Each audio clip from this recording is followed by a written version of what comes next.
بسم اللہ الرحمن الرحیم نحمده ونصلی علی رسولہ الکریم اما بعد۔ محترم بھائیوں، بزرگوں، دوستوں،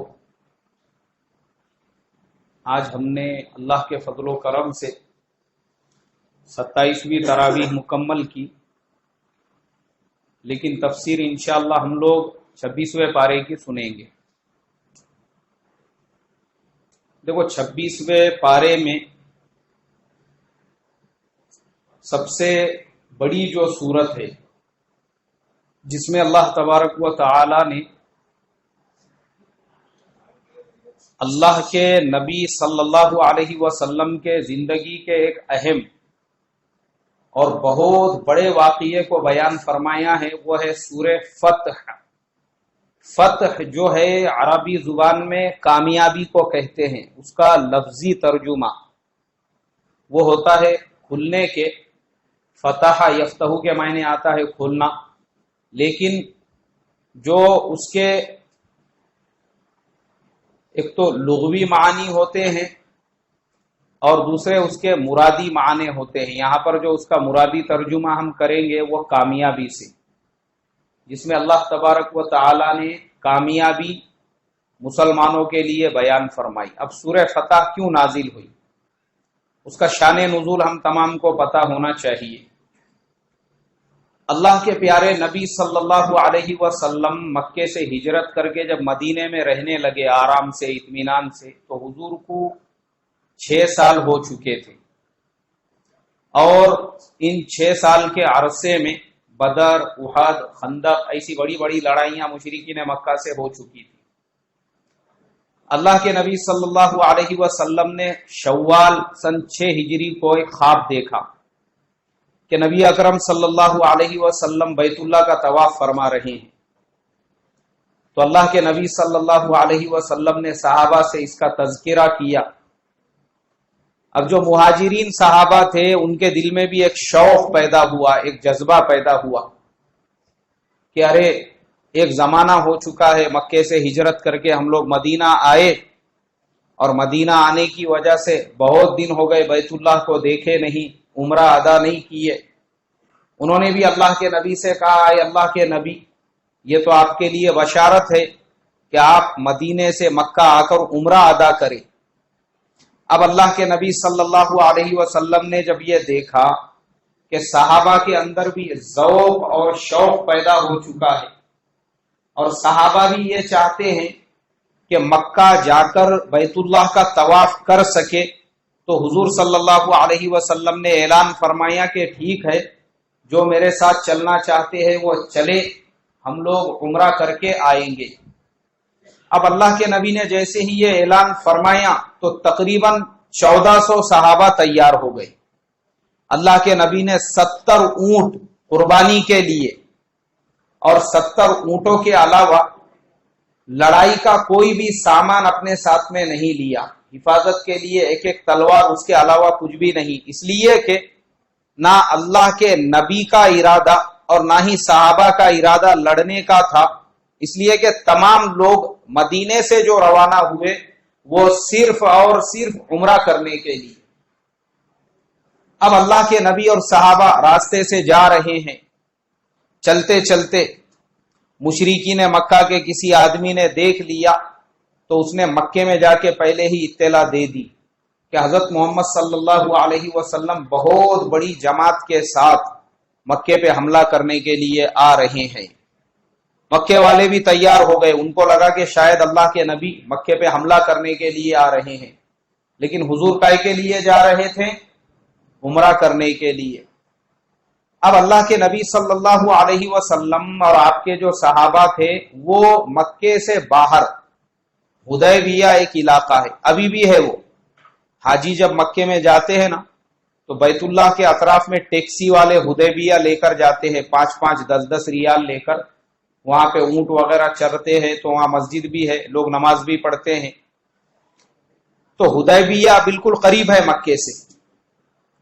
اللہ کے نبی جب وہاں پہ پہنچے اور آپ نے پڑاؤ ڈالا، نماز ادا کی، تھوڑی دیر قیام کیا، اب جب وہاں سے اٹھنے لگے تو آپ کے اونٹوں نے کھڑے رہنے سے انکار کر دیا، اونٹ جگہ پہ بیٹھ گئے۔ تو اللہ کے نبی نے فرمایا کہ شاید ان اونٹوں کو اللہ کی طرف سے حکم ملا ہے اسی جگہ پر ٹھہرنے کا، تو تھوڑی دیر یہاں پہ رک جاؤ۔ اب جب اللہ کے نبی وہاں پہ ٹھہر گئے تو ادھر مشرکین مکہ جو تھے انہوں نے 100-200 نوجوانوں کی ایک جماعت اس کو روانہ کیا۔ ان کو لگا کہ شاید تھوڑے بہت مسلمان ہوں گے، ان سے نمٹنے کے لیے کہ دیکھ کے آؤ ذرا مسلمان کتنے ہیں۔ اب وہ جو نوجوان تھے وہ سارے کے سارے جب آئے مسلمانوں پہ حملہ کرنے کے ارادے سے، تو مسلمانوں نے ان کو پکڑ لیا اور اللہ کے نبی کے پاس لے کر آئے۔ اللہ کے نبی نے ان کو سمجھایا کہ دیکھو مسلمان جو آئے ہیں وہ صرف عمرہ کرنے کے ارادے سے، اس کے علاوہ ہمارا کوئی ارادہ نہیں ہے، اور ان کو چھوڑ دیا گیا۔ وہ سارے نوجوان مکے میں گئے اور انہوں نے مکے والوں سے جا کر کہا کہ مسلمانوں کا لڑنے کا کوئی ارادہ نہیں ہے، ان کا کہنا یہ ہے کہ ہم عمرہ کرنے کے لیے آئے ہیں۔ تو مکے والوں نے بدیل ابن ورقہ، وہ بعد میں مسلمان ہو گئے تھے، ان کو اپنی طرف سے متکلم بنا کر بھیجا کہ تم جاؤ اور جا کے حضرت محمد صلی اللہ علیہ وسلم کا ارادہ معلوم کرو۔ بدیل ابن ورقہ جب اللہ کے نبی کے پاس پہنچے تو اللہ کے نبی نے ان کو پیار سے بٹھایا، سمجھایا اور کہا کہ دیکھو ہمارا لڑنے کا کوئی ارادہ نہیں ہے، ہم لڑنے نہیں آئے ہیں، ہم صرف عمرہ کرنے کے لیے آئے ہیں۔ اس لیے کہ اللہ کے نبی شوال میں چلے تھے اور ذی القعدہ میں وہاں پہ پہنچے تھے، اور یہ سب حرمت والے مہینے ہیں جن میں لڑائی کرنا عربوں کے نزدیک زمانے جاہلیت میں بھی حرام تھا۔ زمانے جاہلیت میں بھی وہ ان مہینوں میں لڑتے نہیں تھے، ان کو انہوں نے حرمت والے مہینے قرار دے دیا تھا۔ تو اللہ کے نبی نے کہا کہ ہمارا لڑنے کا کوئی ارادہ نہیں، ہم عمرے کے لیے آئے ہیں۔ بدیل ابن ورقہ کو اللہ کے نبی نے وہ 70 اونٹ دکھائے جو قربانی کے لیے لائے تھے، اس لیے کہ وہ زمانے میں جو قربانی کا اونٹ ہوتا تھا یا قربانی کا جانور ہوتا تھا اس کے پیچھے ایک نشان مارا جاتا تھا، ایک نشان، جیسے ہمارے آج کے زمانے میں بھی گاؤں کھیڑوں کے اندر بیلوں کو سلیا گرم کر کے ایک نشان بنایا جاتا ہے ان کے اوپر، تو وہ زمانے میں بھی اس طریقے سے نشان بناتے تھے کہ یہ قربانی کے جانور ہیں، بیچنے کے نہیں ہیں۔ اس کے بعد ان کو بیچا نہیں جاتا تھا، ان کی صرف قربانی ہوتی تھی۔ اللہ کے نبی نے ان کو بتایا بھی کہ دیکھو یہ قربانی کے جانور ہیں۔ اب انہوں نے جب ان اونٹوں کو دیکھا، وہ آئے مکے میں، بدیل ابن ورقہ اور مشرکین مکہ کے تمام سرداروں سے یہ کہا کہ میں حضرت محمد صلی اللہ علیہ وسلم سے مل کے آیا ہوں، میں نے قربانی کے جانور بھی دیکھے، وہ لوگ لڑنے نہیں آئے، وہ لوگ صرف عمرہ کرنے کے لیے آئے ہیں، ان کو عمرہ کرنے دو اور واپس جانے دو مدینے کو۔ اب یہاں پہ مسئلہ جو ہے نا وہ آ گیا انا کا، کائے کا مسئلہ آ گیا؟ ہاں، انا یعنی ایگو جسے انگلش میں کہتے ہیں، میں پنا جسے کہتے ہیں، میں پنے کا مسئلہ آ گیا۔ اب مشرکین مکہ کے جو بڑے بڑے سردار تھے انہوں نے مسلمانوں کے ایک نارمل مسئلے کو کہ بھائی عمرہ کرنا ہے واپس جانا ہے، انہوں نے اپنے ایگو کا ایشو بنایا۔ انہوں نے کہا کہ نہیں، مسلمانوں کو یہ سال تو ہم کسی بھی حال میں عمرہ کرنے نہیں دیں گے، یعنی مکے کے منہ پہ آئے ہیں وہاں سے واپس بھیجیں گے ان کو، ہم تو عمرہ کرنے کو نہیں آنے دینے والے۔ انہوں نے کہا دیکھتے ہم مسلمان کیسے عمرہ کر کے جاتے، اور مسلمان بول رہے کہ بھائی ہم کو کچھ مت کرنے دو، ہم کو کچھ نہیں کرنا ہے، صرف مکے میں آنے دو، احرام ہم نے باندھا ہوا ہے، ہم لوگ صرف طواف کریں گے، عمرہ ادا کریں گے، حلق بنائیں گے، اور پھر اللہ کے نبی کے ساتھ جانور بھی تھے قربانی کے، ان کو ذبح کریں گے اور چلے جائیں گے واپس۔ مگر مشرکین ماننے کو تیار نہیں، انہوں نے اپنے ایگو کا مسئلہ بنایا۔ اسی لیے مسلمانوں کے بھی بہت سارے مسئلے جو بگڑتے ہیں وہ صرف ایگو کی وجہ سے، کئی کی وجہ سے، ہاں آپس میں دو بھائیوں میں بات چیت نہیں ہو رہی ہے تو ایک بھائی بولتا کہ وہ بڑا ہے، اس نے مجھے سلام کرنا چاہیے، اور بڑا بولتا کہ وہ چھوٹا ہے، اس نے سلام کرنا چاہیے۔ خالی سلام کرنے کا ایگو، اس کو یہ ایکسپیکٹیشن ہے کہ چھوٹے نے سلام کرنا، اور چھوٹا چاہتا ہے کہ بڑے نے، بڑا ہے نا وہ